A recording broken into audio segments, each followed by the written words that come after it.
Thank you to our hosts here at the MGM Music Hall and to all our interpreters tonight.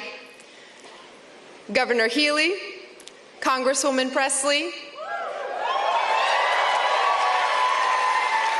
Madam President, Council President Louijeune,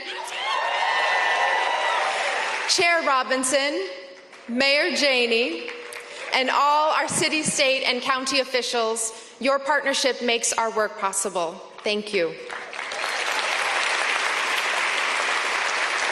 To our city workers, at a time when public servants are being dismissed and discredited, you continue to show up for our residents and remind us what good government looks like. Thank you for setting the standard every day.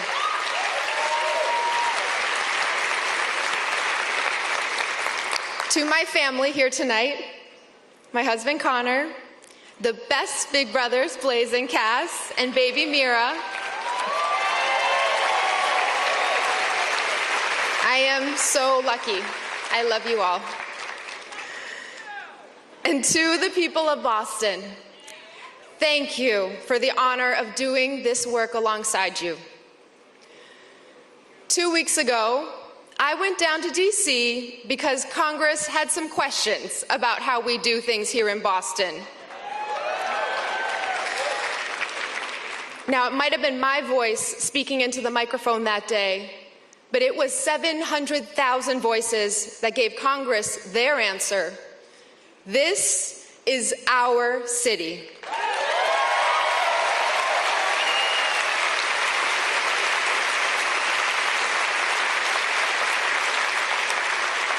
No one tells Boston how to take care of our own. Not kings, and not presidents who think they are kings. Boston was born facing down bullies. In DC, during the breaks to nurse the baby, I caught up on the scene unfolding back home. Hands joined in prayer across an interfaith circle at St. Paul's. Bright letters illuminated on the old State House bricks. Homemade signs held high among the crowds on City Hall Plaza. We stand with immigrants. You belong here. Somos una ciudad de inmigrantes. Boston doesn't back down.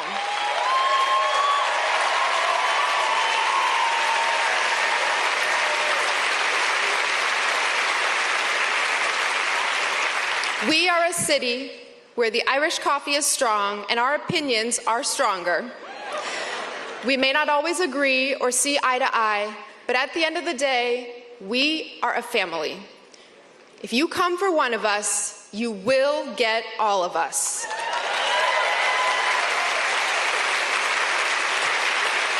We're a city that knows our strength is each other, and we will defend the people we love with all that we've got.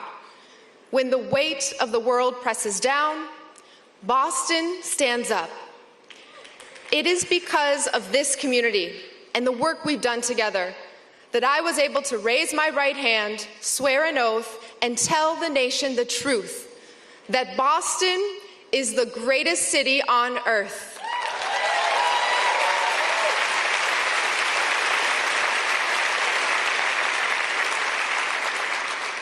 We are a city that values hard work, where the members of Unite Here Local 26 secured a nation-leading contract so that for the hotel and hospitality workers who drive Boston's tourism industry, one job is enough.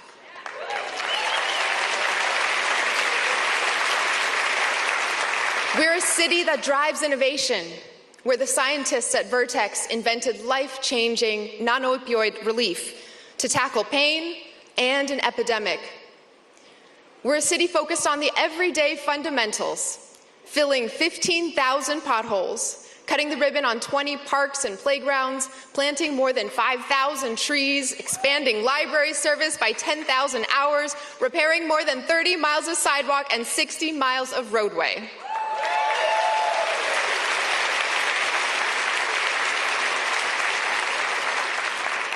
We're a city where the hot dogs and raspberry lime Rickies at Sullivan's are James Beard Award worthy. and where kids named Io and Jeremy from Dorchester and JP grow up to win Emmys and Tonys.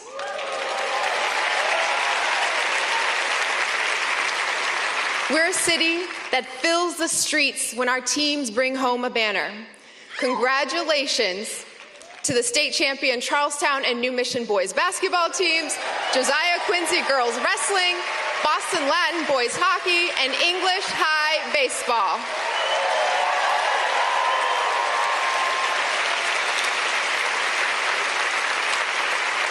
And the Boston Celtics are pretty good too.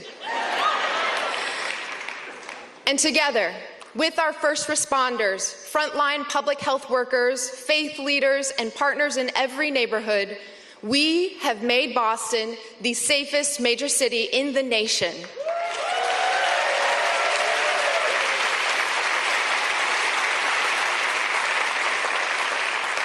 Four years ago, gun violence in Boston had just hit a 10-year high. Every year since taking office, we've set new record lows.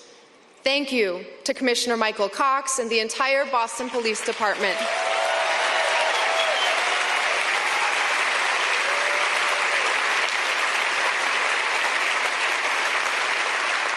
Under your leadership, community policing has reached a new level of trust, focused on safety and quality of life downtown and across all of our neighborhoods. We recruited the largest and most diverse classes of new officers at the Academy and set national standards for accountability and reform through the police contract. Later this year, Boston residents will be trained as civilian flaggers for the very first time, earning good pay while keeping us safe.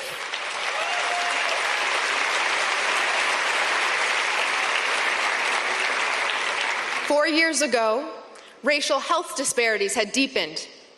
Today, the Boston Public Health Commission is making progress tackling those disparities through targeted intervention on drug overdoses, infant and maternal health, and chronic disease. Thank you, Dr. Basola Ojikutu, and all our health equity partners.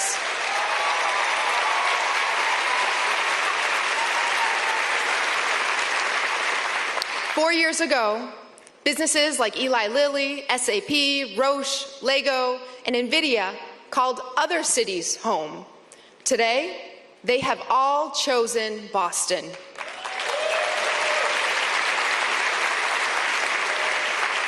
To keep up that momentum, tonight I'm announcing the city will launch a business recruitment office to fill commercial vacancies, retain and attract talent, and continue revitalizing downtown. Thank you to our Business Recruitment Task Force and the Boston Employer Working Group for partnering with us to make Boston the best place to do business.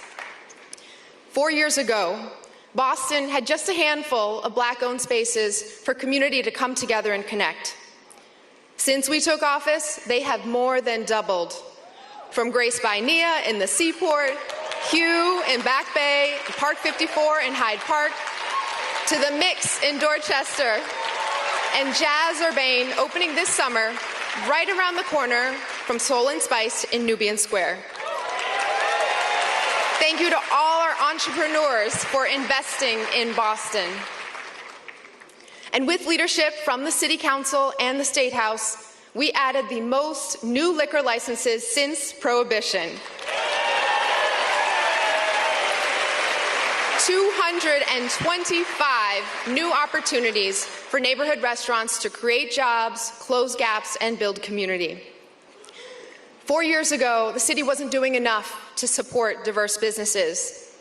In the last year alone, we've awarded over $150 million in city contracts to businesses owned by people of color, more than double the value in 2021.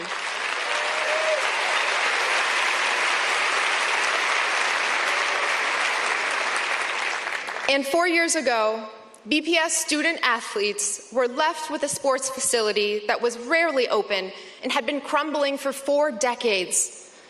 Today, we are renovating White Stadium into a world-class athletics hub.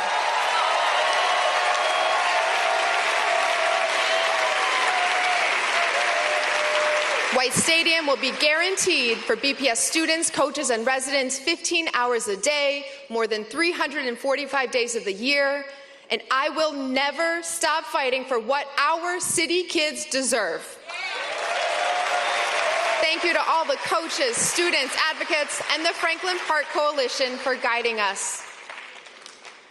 Over the last 4 years, we have shown the country what it looks like to build a team that reflects our communities and build a foundation for tackling challenges no one thought possible.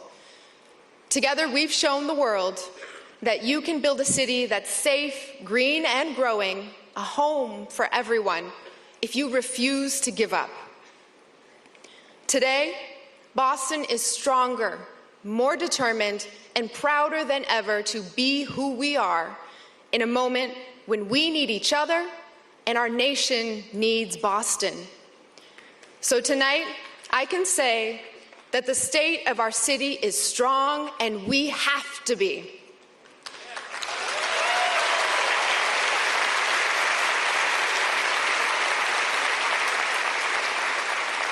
We have to be because all over the country, people are feeling the weight of a federal administration that's attacking our sources of strength, the same people and purpose that make Boston great: public servants and veterans, immigrants and the LGBTQ+ community, the institutions that conduct groundbreaking research and provide life-saving care.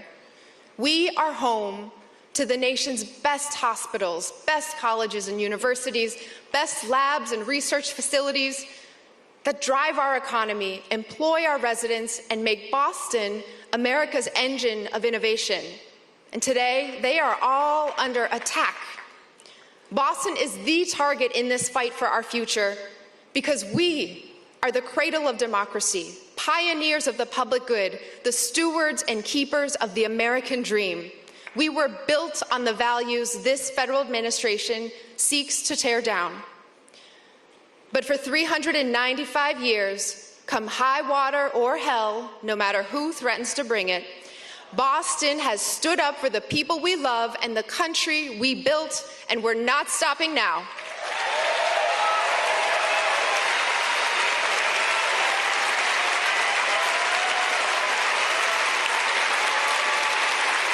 We're doing it together.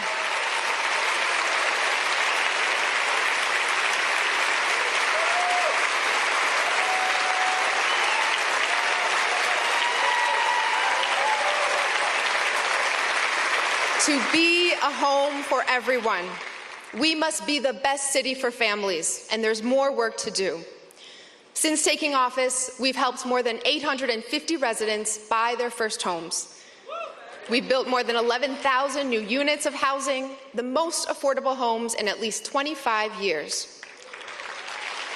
In the last 3 years, we've taken more than 700 homes off the speculative market to make them permanently affordable. Just last week, I joined Miss Annie at the Fairlawn Estates in Mattapan, where she's lived for 50 years. And for the last 6, she led her tenant association battling rent hikes and evictions intended to gentrify her community, and she won.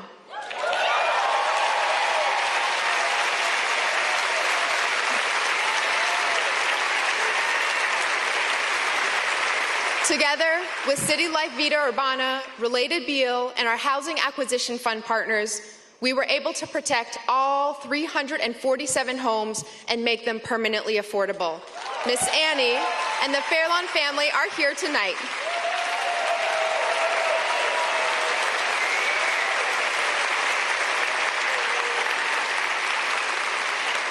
We're also working with developers to convert unused office space into more homes for more families. By next summer, we'll have 1,000 new homes under construction in the heart of downtown. Tonight, I'm announcing that we are expanding this office to residential conversion program to universities and employers. If you are looking to reactivate office buildings as dorms or workforce housing, we will work with you to make it happen.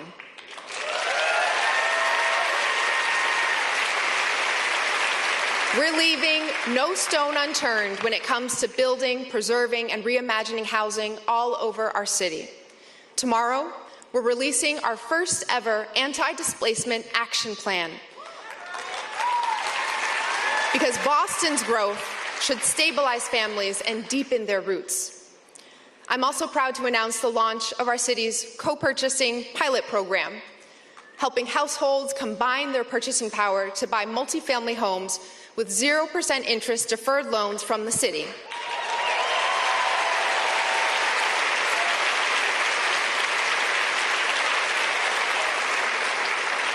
In many homes, including my own, multi-generational families share the same roof.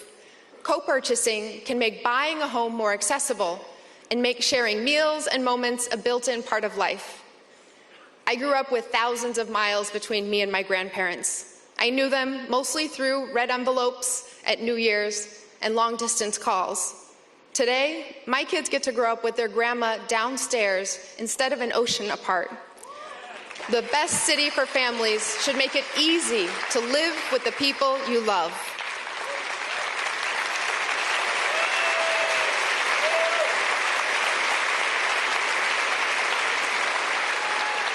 But for too many, caring for family is unaffordable. Across Massachusetts, private daycare and preschool can easily cost $2,000 a month per child. But tomorrow morning, all across Boston, nearly 5,000 3- and 4-year-olds will head to classrooms in elementary schools and community centers and homes for free early education and pre-K. As a mom and as a mayor, I've made it a priority to grow this program every year since we took office, adding more than 1,000 new seats for our littlest learners. When it comes to raising your family, Boston will be the village it takes. Household budgets are also strained by higher energy bills. So we've harnessed our collective buying power to provide energy that's affordable and clean through Boston Community Choice Electricity, saving residents and businesses more than $260 million. But if your home isn't well insulated, you're using space heaters or an outdated boiler, you're spending too much to stay warm. So tonight, I'm announcing the Boston Energy Saver, a historic new partnership with Eversource and National Grid that will deliver more than $150 million in state funding for our residents to upgrade their homes and lower their bills.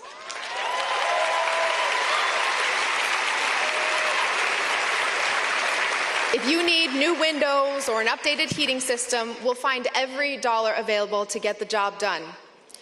And because buildings are the biggest source of our city's emissions, starting this summer, all new big buildings in Boston will be net zero from day one.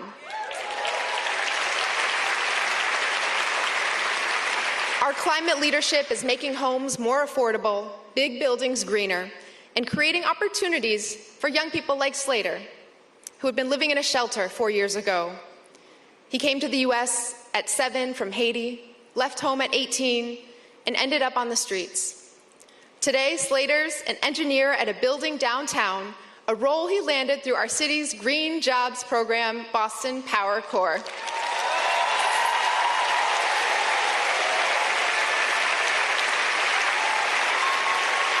Congratulations, Slater. And this year, our new Climate Workforce Collaborative will begin training 1,200 more residents to build more resilient shorelines and build our communities. The best city for families should prioritize the programs that save families money, keep all of us healthy, and set up our young people to inherit the greatest city on earth. And in the city that created public education, we must set the standard for others to meet. We aren't there yet, but today our public schools are on the right track and steadily building momentum. BPS enrollment is growing for the first time in 10 years. Graduation rates are up, chronic absenteeism is down, and our state accountability results show meaningful progress. We're making the hard but necessary decisions to right-size our district and best serve our students. This school year, for the first time ever, families can track students' bus rides, and BPS finally has the data on which students are riding on which days. Today, we're averaging 94% of buses arriving on time, and we'll take more steps to improve routing this year. Today, nearly all schools are cooking healthy meals on site, sourced from Massachusetts farms so our students have the fuel to focus and learn. And our BPS educators are state champs too, winning Massachusetts Assistant Principal, School Counselor, and Teacher of the Year.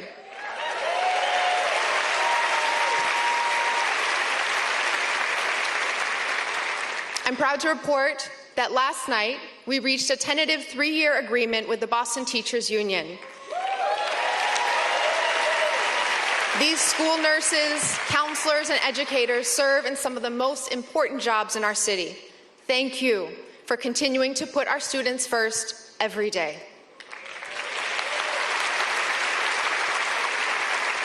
And putting our students first means investing in the partnerships that prepare them to succeed.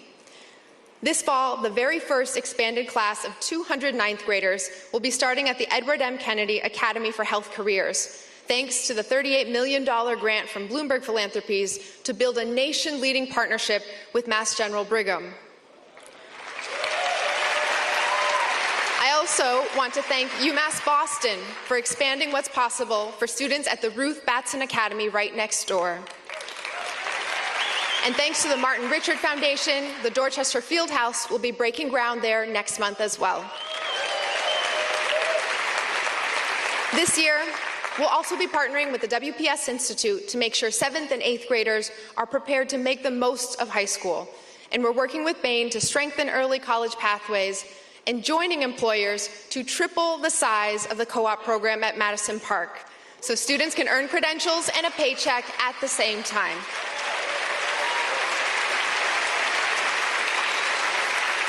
We are connecting our young people to an excellent and expansive education. Rigorous academics, summer learning and jobs, after-school enrichment, student athletics, and access to the arts. As soon as last school year ended, summer learning began. We set new records for students enrolled in 5th quarter summer learning and working paid summer jobs. We gave more than 3,000 free bike lessons and 6,000 free swim lessons. Our Human Services team helped fund equipment and fees at 55 youth sports organizations, making sure that payment isn't a barrier to young people who want to play. And we're changing the fact that for too many students, after-school math, science, and tech programs are too expensive or too far away. Miguel is a 6th grader at the Holmes Innovation School. He runs track, plays basketball, and wants to be a pilot someday.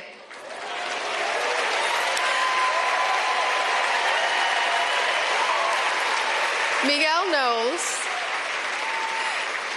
that pilots need to know math to calculate things like flight plans and emergency landings, but the Holmes doesn't currently offer after-school programs.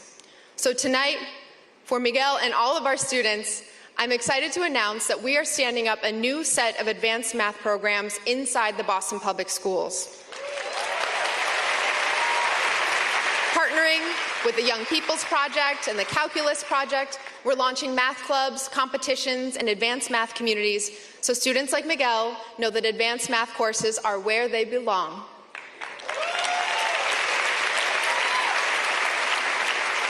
As for the arts, last year, 50,000 students and family members visited one of Boston's museums for free.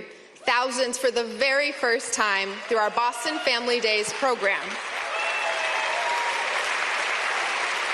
This year, we're adding Boston's revolutionary sites, the Paul Revere House, Old North Illuminated, Old State House, Old South Meeting House, and the USS Constitution, as well as our leading performing arts institutions, Arts Emerson, the Bach Center, Wheelock Family Theater, the Huntington Theater, Boston Lyric Opera, Boston Symphony Orchestra, and the Boston Ballet.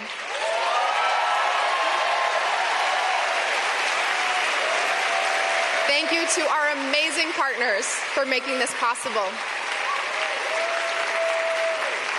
And tonight I'm announcing the launch of BCYF Creates, an investment in free arts programming that will more than double arts instruction across our community centers.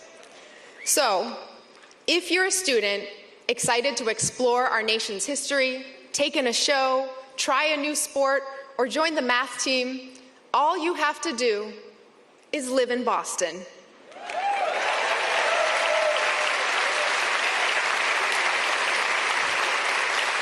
And in Boston, being the best city for families means supporting family members of every generation. On Monday, I celebrated St. Patrick's Day at the East Boston Senior Center. Over corned beef and cabbage, a grandmother named Judy told me that after her husband passed, she became a crossing guard because it lifts her spirits, rain, shine, or snow, to see all the smiling faces on their way to and from school. She spends the hours in between school drop-off and pickup with friends at the senior center. For residents like Judy, together with Ethos and our partners at the state, we're adding an extra day per week to the senior programming at the Elks in West Roxbury, and we're adding new senior programming across 5 neighborhoods this summer.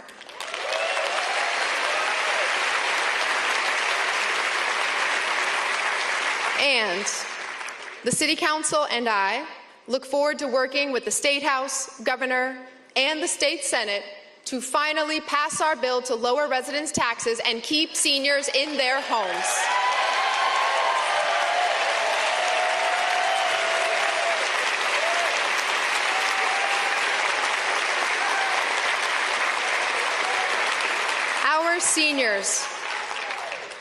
Our seniors are the living history of Boston. They show us what it means to live with joy in community and with resilience through all the challenges we have faced down together. 2 months ago, feels like 2 years ago, I welcomed my daughter into this world.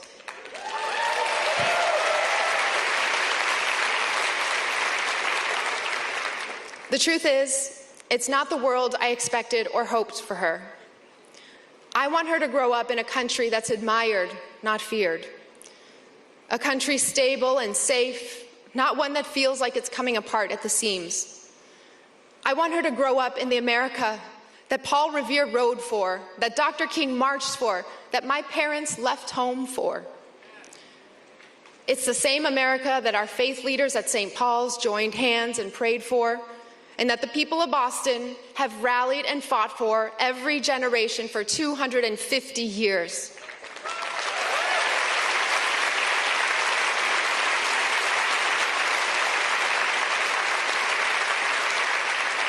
It's the version of America that belongs not to kings, but to kin, where workers have dignity and science is real, where it's possible to go from living on the street to working downtown, and eviction notices are replaced by the keys to your first home.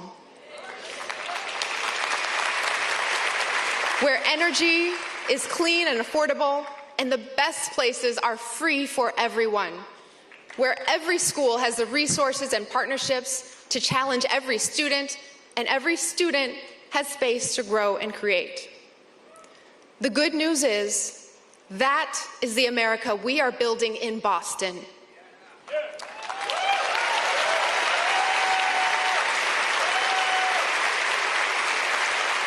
So while this national moment isn't the one I and so many families had hoped for, I am grateful that my daughter gets to call this city home.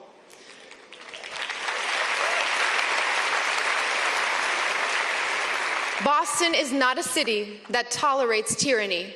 We are the city that leads in the storm, that stands up under pressure together and finds strength in each other. We will defend the people we love with all that we've got. I couldn't ask for more in a family. God bless our city, God bless our people, and God save whoever messes with Boston.